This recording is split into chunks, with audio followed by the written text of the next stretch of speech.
What up, everybody? Welcome back. Another week of Crack Kills football. It's a great week.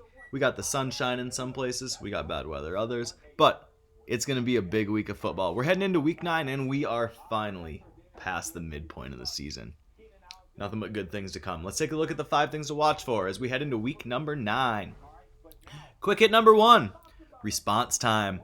The Mean Genes suffered their first loss of the season in a high-scoring game against the Tinfoil Kings, falling into a first-place tie. But not for long. The Genes take on the Fugitives today with a chance for both teams to take that lead all alone. The Genes losing their first game, but still lead the league in scoring and are having one of the most dominant seasons in recent memory for the Football League. See if they can keep it up. They will be without Terry McLaurin today, but the rest of their lineup is intact. Meanwhile, the Fugitives got 15 points on Thursday night. Only 6 points from running back Michael Carter, though. That's going to maybe hurt them. Like I said, this could be the battle for the eventual number 1 seed. We'll see which one of these teams has it today and which one leaves themselves with a little bit of regret. Quick hit number 2. Separation time. 2 other squads are locked together at 5 and 3. The highly trained Apes and future Cop. Both coming off losses, though. The Cops have lost 2 in a row, losing to King Quan last week in what would be only described as a humbling loss, especially after mortgaging their future to take players from Quan. Quan, on the other hand, has won 3 in a row since that trade. We'll see. And many teams thought that the Cops won that trade at the time. Many may be seeing that trade differently right now. The Apes are also coming off a tough loss, their worst showing of the season, and are ailing at certain positions, especially running back. We'll see if the Apes are able to get the win today or if the Cops can get back on track.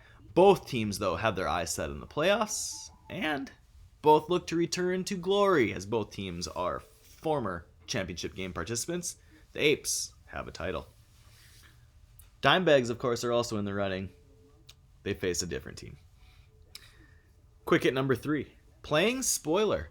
At 0-7, the Flies were able to grab their first win last week, shortly after dumping players for draft capital. They'll have another chance this week to throw a wrench in the works as they take on unfinished business, who are coming off back-to-back wins.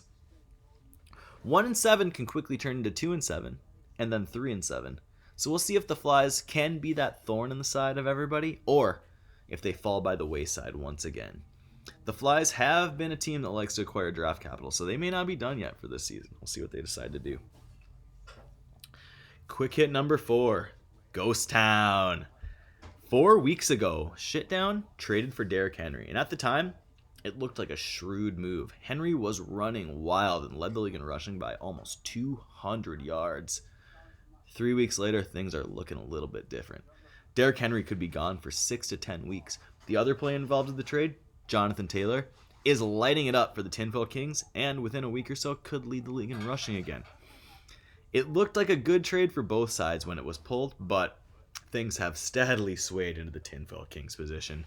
And now the Kings have Taylor and an extra second-round pick to play with next year. Maybe the Kings won't be back in the playoffs this year as they have a tough road to get back, but there's a chance of that, as there's also a chance for them to be able to use that second-round pick for a big move. Of course, the trade isn't over yet, but with Derrick Henry coming back, it's I think we can rule that trade in favor of the Kings. Finally, quick hit number 5. Life support. 2-6 with 3 straight losses. No comment is once again on the verge of a lost season. For NC, it's been a combination of things. Big picks have not showed up. Alvin Kamara and especially Darren Waller have not been able to live up to their billing in their draft position. Other players have been inconsistent. Justin Herbert and Mike Williams have had big weeks and weeks where they haven't scored. No comment needs a win today to have any chance at the postseason.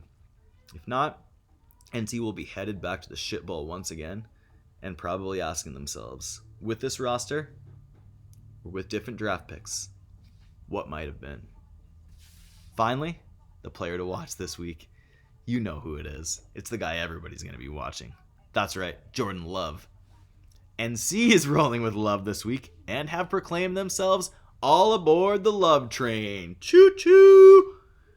Should be fun to see what Love is able to do today, especially against a bad Kansas City Chiefs defense. Or maybe the Chiefs get right today.